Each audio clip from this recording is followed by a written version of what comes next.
বিলু, তোমার পড়তে ভালো লাগে না? খুব খারাপ লাগে? বইপত্র ছেড়ে ফেলতে ইচ্ছে করে? ছেড়ে ফেলতে ইচ্ছে করলে ছেড়ে ফেলো। ছেড়বো?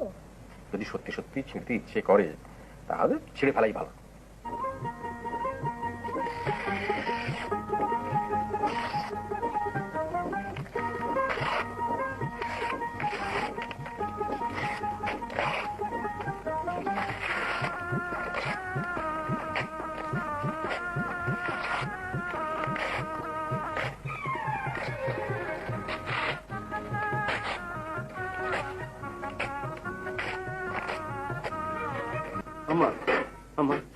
সর্বনাশ হয়েছে।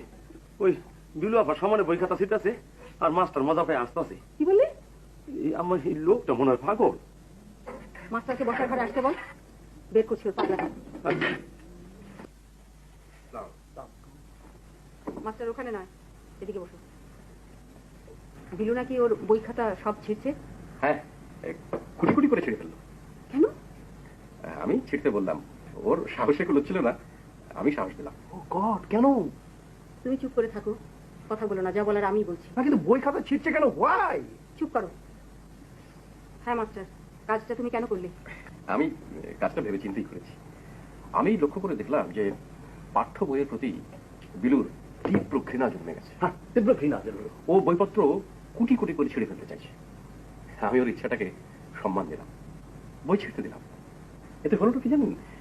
ওর ওই ঘৃণার প্রথম ধাক্কাটা কেটে গেল, ঘৃণা অনেকখানি কমে গেল, এমনকি ওর মনের মধ্যে এক ধরনের অপরাধ বোধও জন্ম নিল। এখন আমি ওকে নতুন করে বইপত্র কিনে দেবো, ও আবার নতুন করে লেখাপড়া শুরু করবে, আবার আগ্রহ ফিরে পাবে। পুরো ব্যাপারটাই psychology. Very good, very good, excellent. এই তো আমি চেয়েছিলাম। হ্যাঁ, এর বহু আগে তার বইপত্র ছেড়ে ফেলা উচিত ছিল। As a matter of fact বই আগুন দিয়ে পুড়িয়ে ছাড়খাড় করে দেওয়া উচিত ছিল, মানে তাকে বলে ভস্ম করে দেওয়া। তুমি চুপ করো।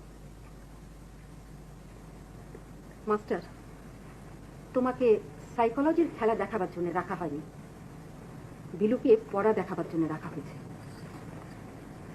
কথাটা মনে রেখো।